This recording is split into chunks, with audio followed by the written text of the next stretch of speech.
My name's Gemma Craven. I run the digital influence practice at Ogilvy. Here today to discuss the humanization of brands and finding your you in the social web. As every human being is different, so is every brand. And so as every human has a different personality, so does every brand. And so we're really pleased to have brought together a group of, excuse me, 3 different brands and a company that's helping brands understand their customers in real time to talk through this humanization and finding your you in the social web. So I'm going to pass to the panel to introduce themselves because they can certainly do it better than I. Rachel. I'm Rachel Tippergraph. I work at Gap, and I'm the Global Director of Digital and Social. I'm Dan Neely. I'm the founder and CEO of Networked Insights. My name is Ed Abrams. I'm the Vice President of Marketing for IBM's Small and Medium Business Division. I'm Jeff Zimmerman. I'm the Director of Digital Communications at Time Warner Cable. Thanks, guys. So I'm going to kick it off asking Dan, given that Network Insights works with so many different brands, what does the humanization of brands actually mean to you?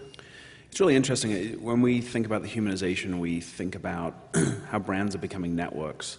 If you think about whether it be number of fans, number of likes, number of people that are following you, it ultimately is, if you think about what it took the TV networks to create that type of audience, it just took such a long time and such a large amount of investment. Now all of a sudden we have brands that are becoming networks where we have to put something out there from a content standpoint that's really engaging for them. So we have to become as human as they are. It's no longer about this push of message and trying to figure out how to put it in a place because they're creating messages at such a rapid pace. So if I want to have a relationship with a customer, I have to understand their entire life. Mm-hmm. It's not the fact that I understand where to hit them, what they're saying about me. It's let me understand their entire interest graph. Let me understand their entire life ecosystem. So if I can understand those things, I will be able to put my brand in the context of their lives. So it has to be pretty human in order for that to happen because they live their everyday lives. And if I think about some of the brands that we work with, figuring that out is hard. Mm-hmm. The old way of doing that was we do focus groups and things like that and, get Nielsen data and all kinds of other types of information. And it used to be 6 months old. Now we have to do it in real time because they change, they're very fickle. And so we've got to figure out how to fit into that. Brands need to get into a place where they're always on. I think we understand that in social, but we need to understand that across the entire business, not just in social. Mm-hmm. And so, Rachel, working with The Gap, one of the world's most well-known clothing companies, and a brand that's very active in social spaces, how did you go about finding your you on the social web? So, disclaimer, we're still in a process of transformation. That shouldn't be news to anyone. But it's interesting to think about The Gap and humanization, because if you think to the 90s, we sort of wrote the playbook when it was a world of one-to-many communications in terms of television and print as to how to humanize your brand. So if you think of our campaign, The Individuals of Style, what we were saying is Gap is about individuals. It's what you do in the clothes that matters. We're not high fashion and we're not fast fashion. We're staples in your life and we're there with you every single day. Over the course of the last few years, Gap has made changes that a lot of consumers haven't been aligned with, and I think internally we've had this realization that we need to take a mental health day, pause, think about where we want to go in our future, who we are, and sort of 2 things came up during that mental health day. One was the world has changed. So space and time in a digital, highly networked world, really doesn't matter. The thing that matters is shared interest communities. So what are those passion points that you can have with consumer that resonates through their daily life? And so for Gap, there's some really clear shared interest communities. One is casual fashion. Another is music. The first Gap store sold jeans and vinyl records. The third could be social responsibility, and the fourth could be parenting and our kids and baby consumer. So for us, it's defining those shared interest communities, and the next step is thinking about our target consumer. So for Gap, we always need to go after the Gap generation. So today, that's the millennials, and our core consumer is not that person right now. So we need to understand what are the values that they have that we can share with them that's core to our brand DNA. And once we have those 2 things solved, we can have ongoing stories and conversations with them across the world. So, I can work with my partners in the Ukraine or Egypt or even San Francisco, and we can have a consistent approach to the way that we interact with consumers across social channels. Great. Now, Jeff, Yes. or at Jeff Time Warner Cable, as some of us may know you.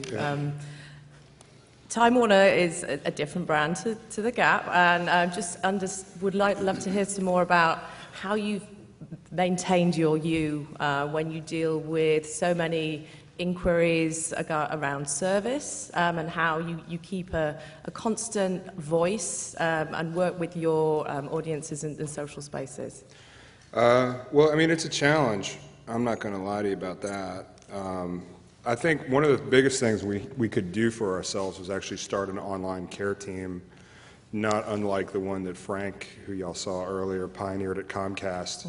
And by simply being in the space where people are talking about us and talking about our brand because of their service-related issues, I drove myself crazy about had a heart attack the first year I was at Time Warner Cable because I was the only guy on Twitter, and it felt like, I don't know, attacking a lunatic asylum armed only with a banana, and by getting the online care team, whenever anybody was like ranting about something, you could just quickly say, we've got a handle for that, they're going to roll a truck, they're going to take care of your problem, what else can I do? Because Frank was right that PR does not belong, or customer service does not belong in PR. So once you can take care of somebody, then you can begin to have a conversation on the terms that you want to have, and people are a little more ready to hear your story when their needs are met.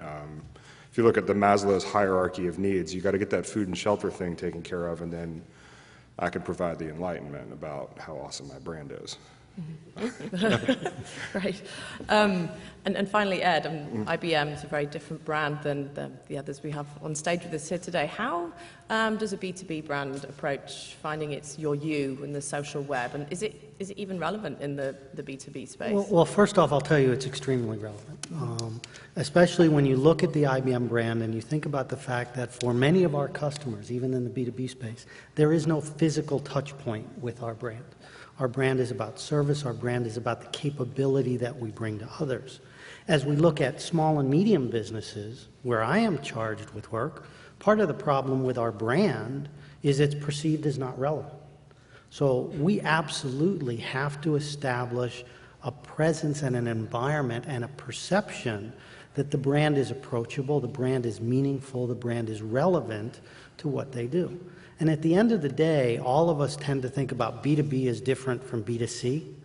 But the reality is those same people who make business decisions all day long are consumers as well. And we need to treat our brand in a similar fashion. And that's why we are so focused on really establishing a perception in the marketplace that is driven and built off of customer experiences with the brand, with what we do, because it's not about a piece of technology, hardware, or a piece of software.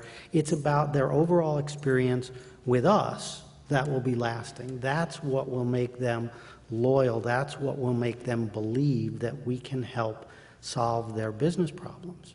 And that's why we have been so focused in shifting our messaging to celebrate how we enable success of our customers rather than it being about a specific piece of technology. Because technology comes and goes. What doesn't is the lasting impression of the brand.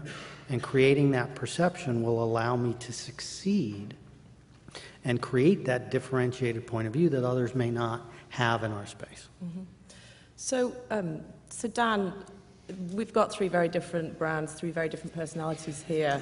How would a brand approach understanding how its customers, its consumers want to engage with it? Are there any insights that you would deem as important that can be gleaned before actually taking part in this kind of more one-on-one, this more human approach? Yeah, I think what's happened with social, and probably many of the people in the audience here are using social as a listening post to figure out what people are saying about you.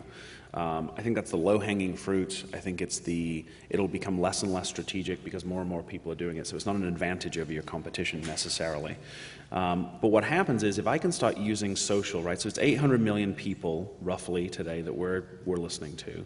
If I can now get that to, okay, now I care about a US audience as the brands here do, right? And so if I care about a domestic audience, how do I learn about who are my primary and secondary segments?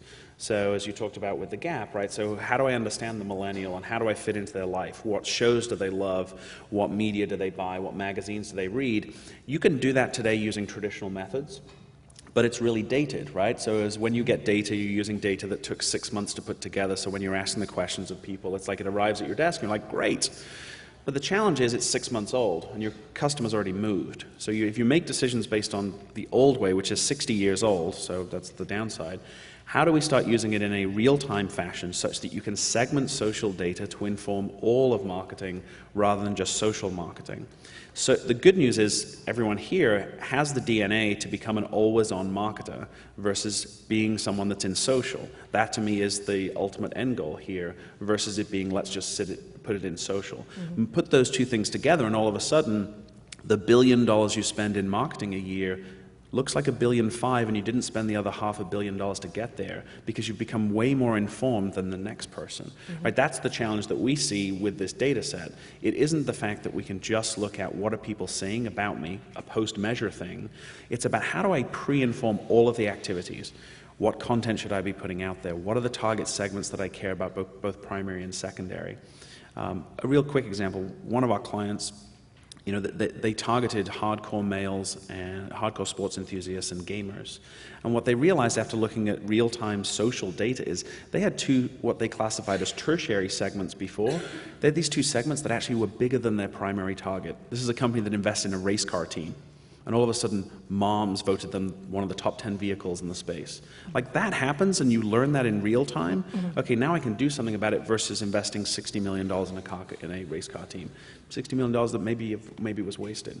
So I think there's a way to learn. Use those learnings early on. The great thing about social, as everyone here knows, is it's relatively easy to get access to the data. The hard part is making it actionable. Right? That's the thing where we sit as a company saying, let's pre-inform every single activity so we move away from gut-based decisions and move to analytics decisions with gut wrapped around it. Right.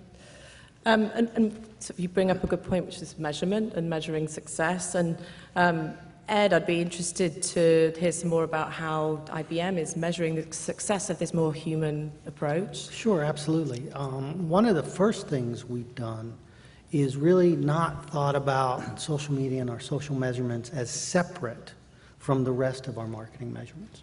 Right? We have put together an end-to-end integrated management system and measurement system because we really subscribe to Forrester's view of paid, owned, earned media and leveraging all of the elements together.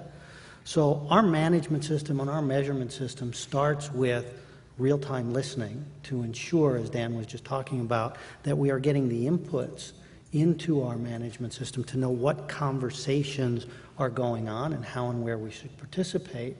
But then we are very, very focused on looking at all of the different components inside of our ecosystem, our marketing ecosystem, the social tools, the traditional paid tools, the owned media channels, to look not only at how they are driving reach and relevance, but ultimately how those things are going to help us establish leads and revenue. And I'll be very honest and very candid, we're making up a lot of this stuff as we go along. Right? We start with some of the traditional measures and metrics we all know about, engagements, visits, et cetera, try and connect it to traditional demand gen metrics. But a lot of this is done through experimentation, through learning, through evolving based on what you're seeing in the real-time data that we put together.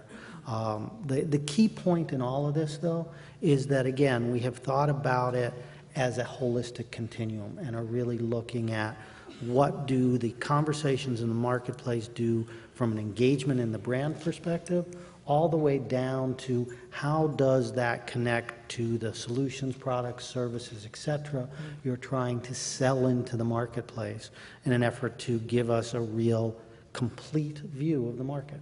And right now, whether we've got them fooled or not, senior management seems to be bought into the ability to connect all these pieces, and that's been the most beneficial part of all of this, is that we can show it's not just awareness metrics like you used to do with advertising, but connected to real business benefit at the back end. And Jeff, how about at Time Warner? How do you measure success of proactive human-style communications and then the reactive, the service-related queries that come through on social channels?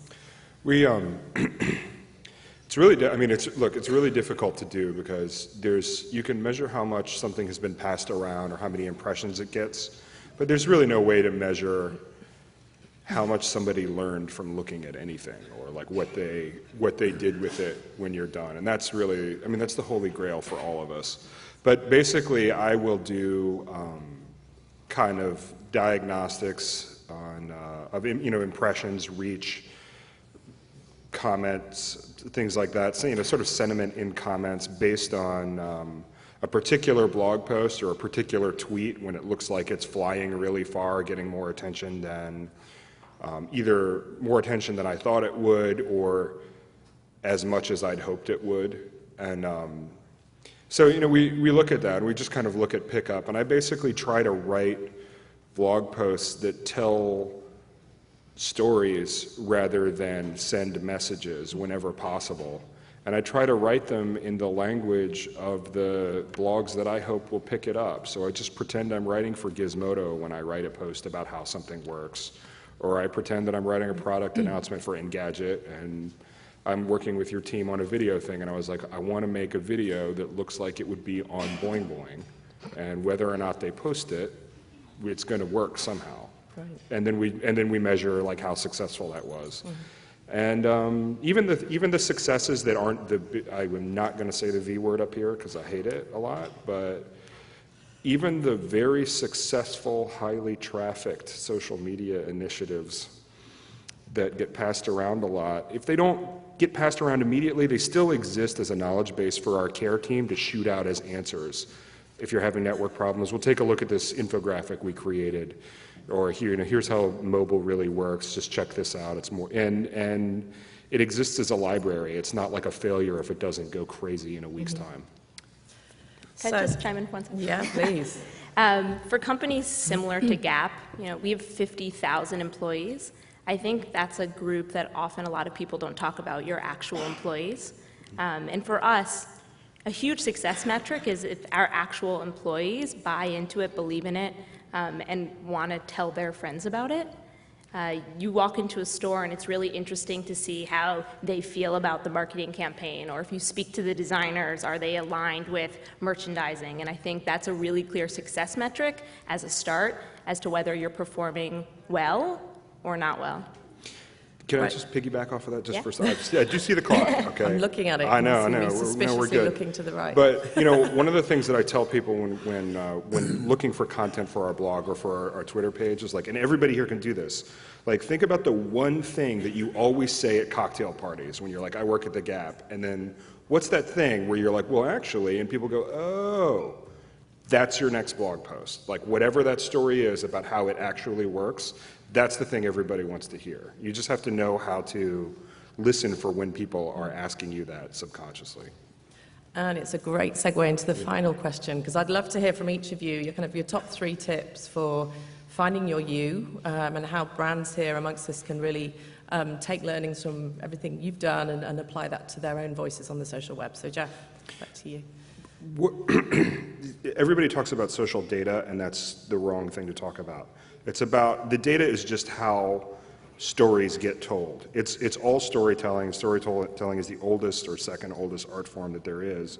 And there's a story your customers are trying to tell you about yourself. You have to listen to that, show that you have listened to it, and then you earn the right to tell them a story. And it's not send a message, but it's a story with a beginning, middle, and end. And if you do it just right, your product or your brand can either be the hero or the landscape that the story plays out on. And if you engineer yourself more and more towards that, then you're going to have more and more interesting stuff. Don't read any of this PR crap about how to write a good PR blog. throw it all out the window and look at the stories you love and tell those. Right. Ed? I'll piggyback on what you said, Jeff, and my three are, start by listening more than talking. Right? The marketplace will tell you where your brand is and what's important to them about your brand. Start with that. Second, stay true to your beliefs. Stay true to who your core is, just as you would tell your kids, just as you would tell yourself as a human being. And third, don't be defensive about what the marketplace tells you. Instead, leverage that to help shift the perceptions of your brand in the market. So I'll be really fast on my three, given that we have no time left. So the first would be stop guessing. So stop guessing about what it is that you're putting out there. Start using a pre-informed methodology.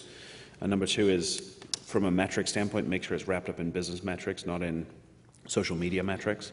And the third would be, when it comes to content, push something out there that they actually want rather than what you think they want. Great. Rachel? Mine are, one, define your shared interest communities. So what are those passion points that you can talk about and develop content around with your consumers?